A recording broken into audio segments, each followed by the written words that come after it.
Welcome to the Real Estate Syndication Show. Whether you are a seasoned investor or building a new real estate business, this is the show for you. Whitney Sewell talks to top experts in the business. Our goal is to help you master real estate syndication. And now your host, Whitney Sewell. This is your daily real estate syndication show. I'm your host, Whitney Sewell. Today, our guest is Steve Olson. Steve has been in real estate since 2002 and has completed a wide range of real estate transactions, including the sale of raw land, bulk foreclosure packages, single-family flip, and small multifamily rentals. Steve is currently the Director of Sales for the Fourplex Investment Group, also known as FIG, which develops fourplex projects in Salt Lake City, Houston, Phoenix, and Boise metropolitan areas. The projects typically range between 200 and 350 units and are built as townhomes, but are platted as fourplexes. So I hope you listened to that last part of that bio there, because this business plan or business model, I think, is different than probably anyone we have had on the show. And so Steve explains that business model and why they're so focused on the fourplex-style communities. It gives them many different options. Some you may know of, some you probably do not, that he's going to go into today. But we also discuss just the lumber issues, the shortages, and the unknown prices, and even, how do you price the uncertainty, right, of the cost for that developer? All right, if you're going to buy from a developer, or maybe you are the developer, how do you do that? And he goes into details about that. I hope you enjoy the show. Steve, welcome to the show. Just from what I've learned about you through your bio and speaking with you briefly, I know you have an interesting business model that I don't believe we've talked about on the show before. I don't think we've heard anybody that's doing what you are doing. And I think it's going to be encouraging to a lot of the listeners as well. And even encourage them just to think outside the box a little bit, right? It doesn't have to be one way or the other, because you're kind of touching a couple different spheres of real estate, I'll say, or industry. So, but give us a little more about who you are, and let's jump into maybe your background in real estate a little bit, and let's move into this, what you do right now in real estate in that model. Yeah, absolutely. I'm glad to be on the show. Thanks for having me. I'm coming to you from my home office, which flooded, as I told you. So this picture you're seeing has been carefully curated. Anything even a centimeter outside of the screen looks like a disaster. You're getting the best part of the basement right now. But I've been in real estate in one way or another, going all the way back to 2002. It's been a crazy journey. I've done everything from single family flips. I owned one of those franchises that bought old rundown houses. I've been in multifamily and in land, but my travels over the last, since about 2014 have had me here at the Fourplex Investment Group. And it's an interesting niche where a couple of different worlds of real estate all meet together, with our primary focus being on fourplexes. So I know your audience and your listeners are really heavily focused on syndications, and sometimes that applies in our world, sometimes it doesn't. Many people buy fourplexes because of the attractive financing they get. They can take title as fee simple, which means they own the fourplex, it's theirs. It's not like in a syndication where you rely on the general partner to operate and liquidate, which there's pros and cons to that, of course, right? But you get great financing on a fourplex, that true 30-year fixed rate, low debt, fully amortizing over the 30 years, not 20 or 25 instead. But you get multiple tenants, and that's attractive in a lot of ways, and that's been really manifest during the pandemic. But we have a lot of investors too, because what we focus on, Whitney, are not just fourplexes, but we do them in master planned communities. So if you drive through one of the communities, you think, I'm around a bunch of townhouses. That's what you see, but it's really platted as fourplexes. So some people have syndicated what we do. They've come in and with a few partners and raised some money and bought 10 fourplexes or so within a project before. So it can kind of split a couple of different ways because it's on that cusp of that multifamily world. I just think it's neat that call it a master planned fourplex community. I mean, even the name of the company, I mean, is the Fourplex Investment Group. I just think it's so neat. Like you are niche down, right? I mean, this is what we specialize in. This is what we do. And I just think it's a neat model because like you said, you might build these at 200 to 350 units at a time. So this is a large piece of construction. It's not like you're building one fourplex and selling it at a time. But however, you could sell it one at a time. That's kind of part of the plan, right? It is. And there it gets a little bit more specific even beyond that, because anybody listening to the show right now that's trying to find a multifamily deal knows that it's hard, right? Everybody's trying to do it. I don't know if saturated or compressed cap rates or, there's a lot of ways to say it. And so if you're going to make a deal work, I heard somebody say, a couple of months ago, great deals aren't found, they're created. Right? You have to engineer that deal. You have to make it a great deal. And so our typical client is a busy professional, right, that wants to own a fourplex. So the way we make this a great deal is we offer the client the opportunity to take some risk. And that is, you're going to get a construction loan. You're going to go through the construction process, which takes a year or more, as well as the stabilization and lease up process. But if you do that and you're willing to bite off that chunk of risk, it takes a lot away from us, right? That's less money we have to go raise for vertical financing and going through that whole process.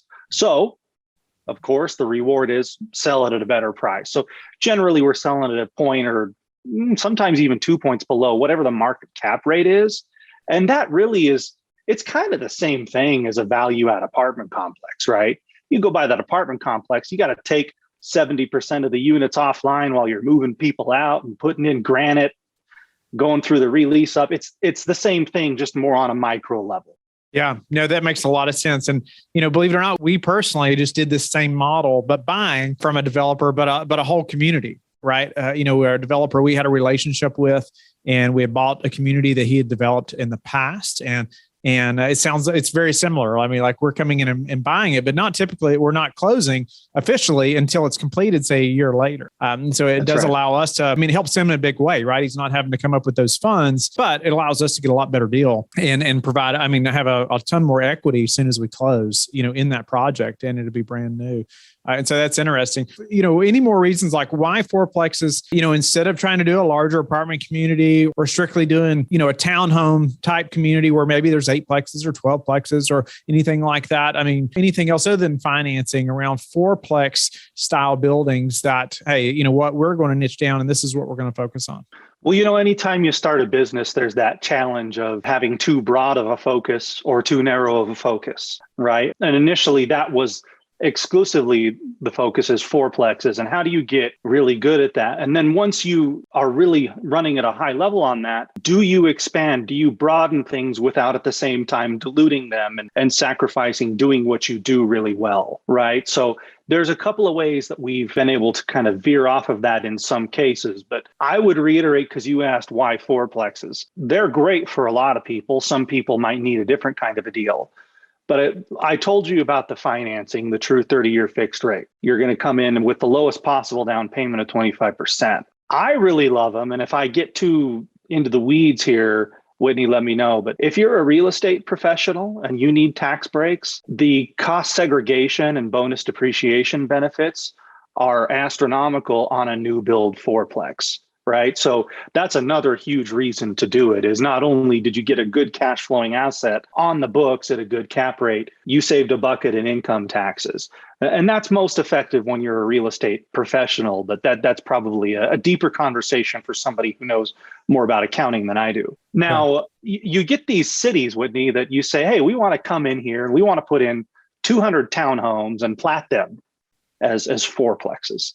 And rarely does a city say, okay, do whatever you want. They've always got their wish list.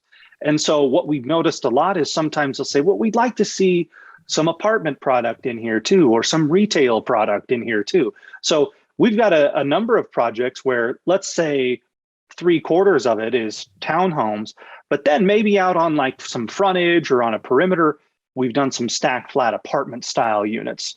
20plexes or 12plexes. It kind of depends on our density that we can get. So yes, that certainly is an option. And many people have come in and we've helped them get a commercial construction loan for something like that. And they've syndicated it. They bring in a couple of partners, and now they own a 20-unit building together. So that's part of the overall community. And anytime you build a for-rent community that has multiple owners and multiple parcels, you're toast without an HOA. I know that an HOA is usually a dirty word in the world of investing, but in this case, that's the uniform set of rules that make sure that your neighbor isn't going to paint his front door pink, or that this guy is going to let people park an old Trans Am on the lawn. Right? We got to have these rules. Otherwise, the community goes in the tank. So some people more recently have said, well, that's great. I understand that. I just want a whole community. Or myself being one of them. I partnered up with a couple of my investors, and we did a smaller project, 32 doors in Phoenix, Arizona. Closed on the land last month. They're grading right now. I think we'll be coming up out of the ground in the next 6 weeks.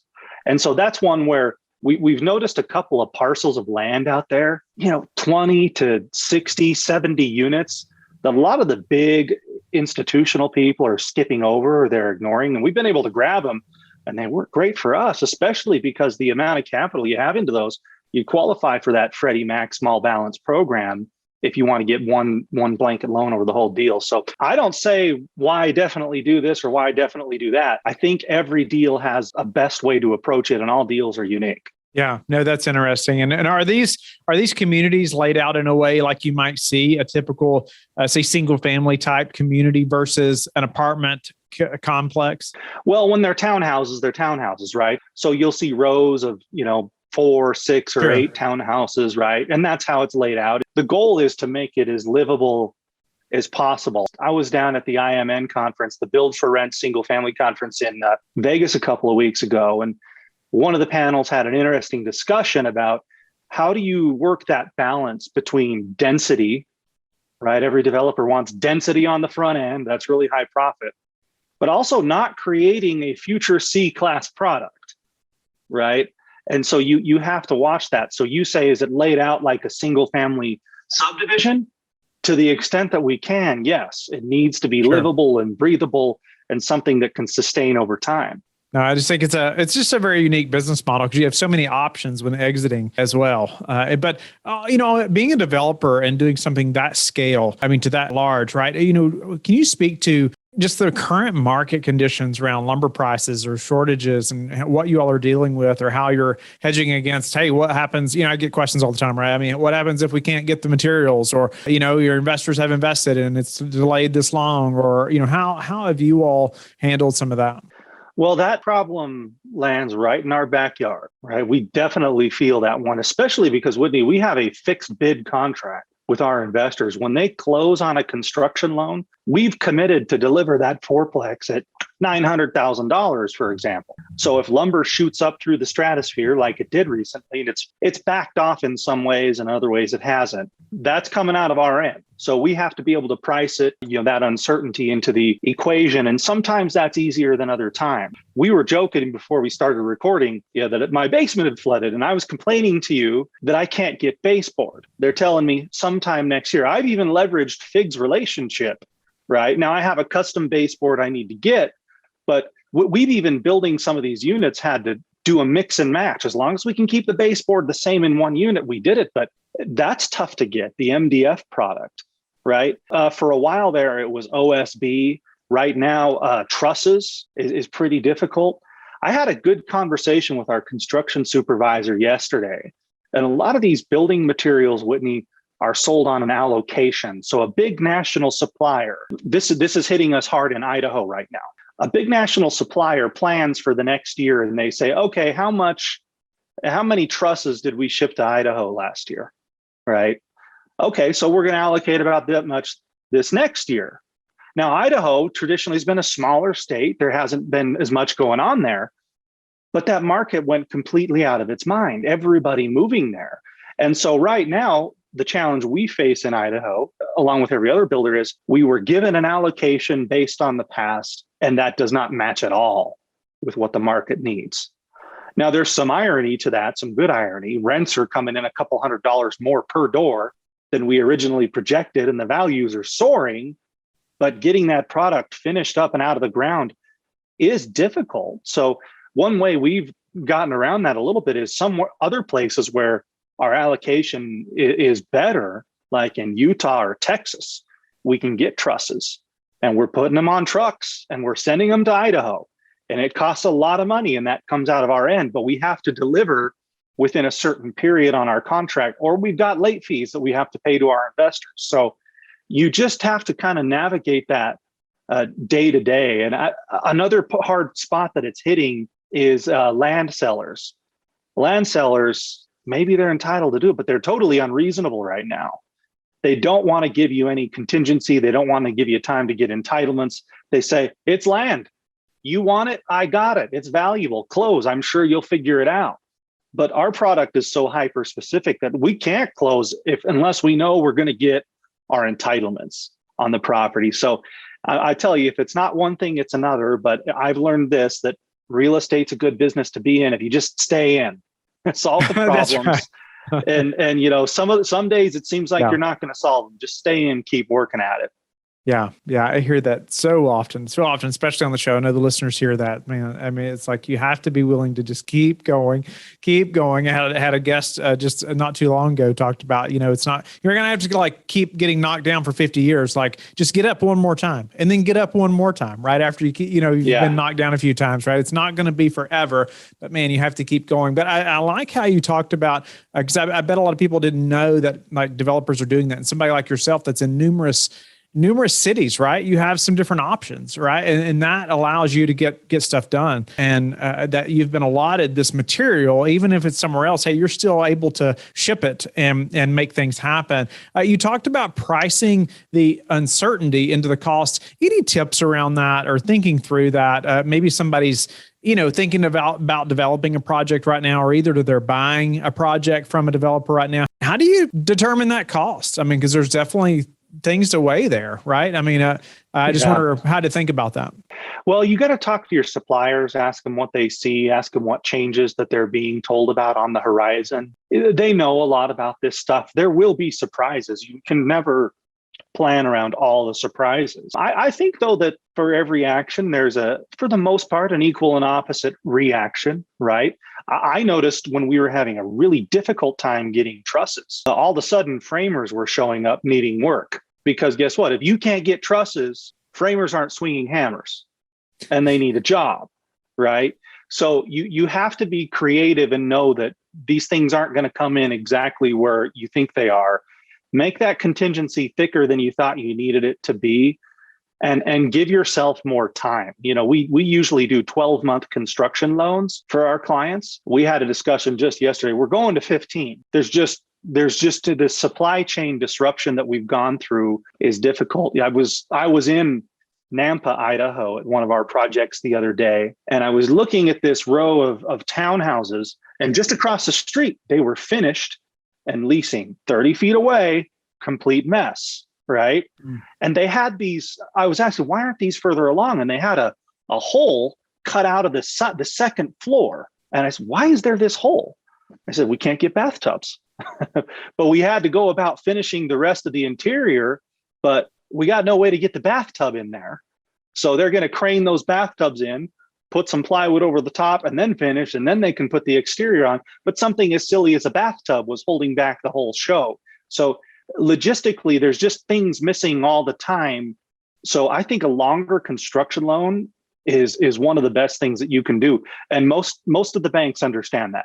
I think it's such a great example and great advice right there as well. I mean, thinking through, a longer construction loan, but I mean, just that example, if you can't get bathtubs, right? And obviously that's not something you can usually take through the front door, right?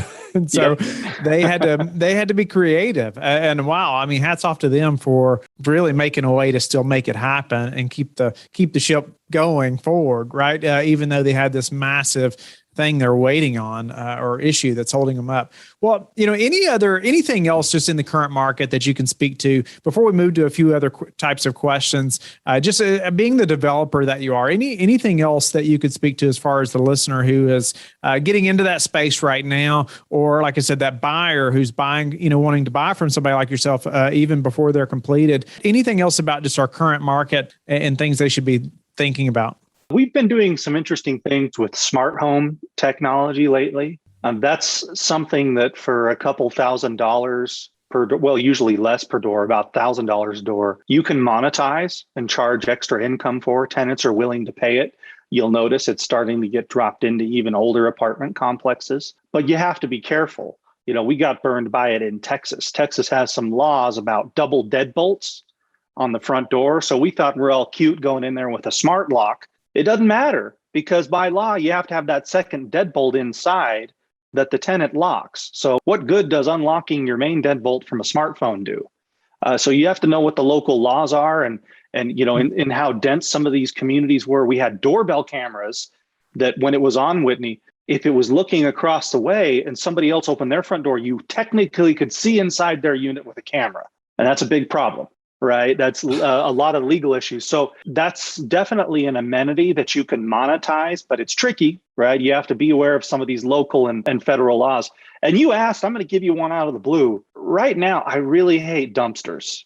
And so wherever possible, we're trying to go to garbage cans on our build for rent communities. And where do you put garbage cans? We've got some communities where we want to do it, but there's nowhere to put them. And so now we're designing communities for the future where we've got places that garbage cans can be concealed, because dumpsters come with a whole host of issues and they're unsightly and they diminish the value of your community. We've noticed that for sure. So yeah, I'm going all cans wherever possible. That's not a sexy tip right there, but it matters. No doubt. Dumpsters I always have a challenge about them. For some reason, it's like that bag of trash ends up right there on the ground when it could have just been picked up, but right. And I may or may not have put things in a dumpster in a community that I don't live in before. I can't confirm or deny that. It's human nature. People from the outside are going to come put stuff in dumpsters or not even put them, but just toss an old mattress there. And now it's your problem. Yeah. Steve, we talk often on the show about preparing for a downturn, and often, obviously, a lot of people expect, something over the next 6 to 12 months. I'd love your opinion around that and anything we haven't already talked about around being prepared for the unknown. You've been in the business, I think you said, since 2002 or so. You've seen some downturns. What are you looking at now when you're going into that new development project to ensure, other than longer types of debt, like we mentioned, that are going to help you to hedge against some kind of massive market correction, in the middle of that project? So I saw a really funny meme the other day. At the top of the meme, it said, "Millennials waiting for the market to crash." And then under that, it said, "The market." And it had like 15 pictures of Tom Brady. And it just got better looking over time. Okay, that was the market. So we have to balance that rationale of, is the market ever going to crash? I've heard that before. Oh, it's doomsday, buy golden bullets and hide, right? I'm of the opinion that you should keep investing, but I'm keeping a little bit more in cash reserves than I normally would because of that uncertainty that's there. I think that you can't afford to not be investing if the market doesn't crash, or maybe it just goes down a little. We don't know, right? You have to have that capital in the game and working, but you got to have the dry powder to make it through the tough times. I think beyond that too, we're not building extravagant housing, right? I know that many of the apartment complexes that we compete with are A-class institutional money, dog groomer, right? Beautiful Ritz-Carlton style swimming pool.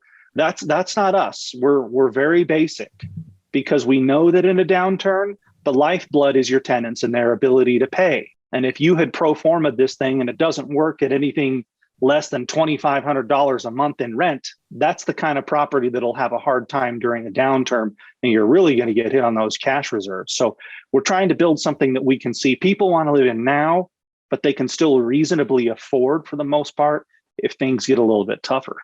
What about a way you've recently improved your real estate or commercial real estate business that we could also apply to our business? We are constantly looking at our floor plans and our finishes. And sometimes you are solving a problem, Whitney, and you're going, here we are solving this problem again. And you're in the weeds. And then the light bulb goes on. Wait, why are we even dealing with this thing?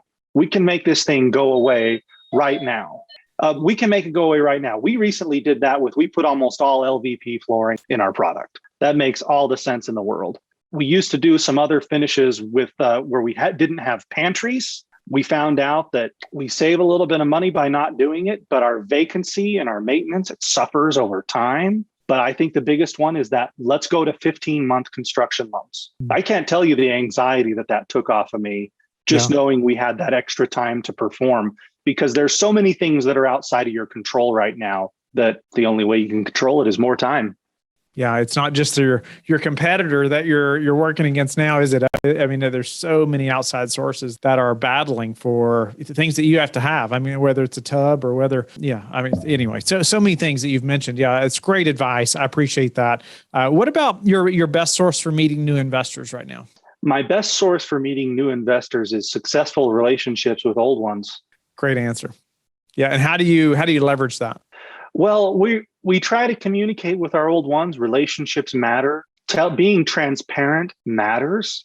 I've had to give bad news before. I know that investors would much rather hear bad news than no news. They're very resilient. They understand things happen. And you'll notice that if you have to give some bad news, maybe you screwed up. I don't know about you, but I've screwed up before. I'm going to do it again, probably soon. But when you own that, they might be irritated. They might even be furious. But for the most part, they'll stick with you. And when things turn around and they see how that turned out, the avalanche of referrals comes. No, that's awesome. Yeah, I think, we're all going to mess up, right? I love just being humble about that, or how you express that. What about any daily habits that you are disciplined about that have helped you achieve this success? I started doing one of those habit journals. The one I use is from Brendan Burchard, and I've liked it. It's a daily, it makes me think about the day and finish the day focused on the most important things. I think if you look at your day from a high level and the macro side of where it's going, how many days that are stacked up like this leads to months that are stacked up like that, right? And if you're purposeful in that, then over time you will be successful. You see those habits maturing, because if you don't think about it strategically and take the time to do that, it will decide for you, and you will spend your day chasing squirrels. Yeah, love that. It will decide for you if you don't decide.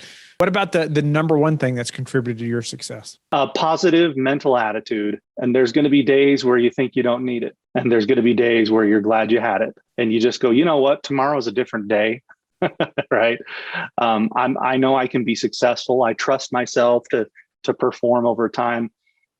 Because we were kind of talking about it earlier. The funny thing about real estate, Whitney, is that next phone call can change everything, for good or bad. You can get a call today that, now your day, your week, your month is shot because of that call. And the opposite is true.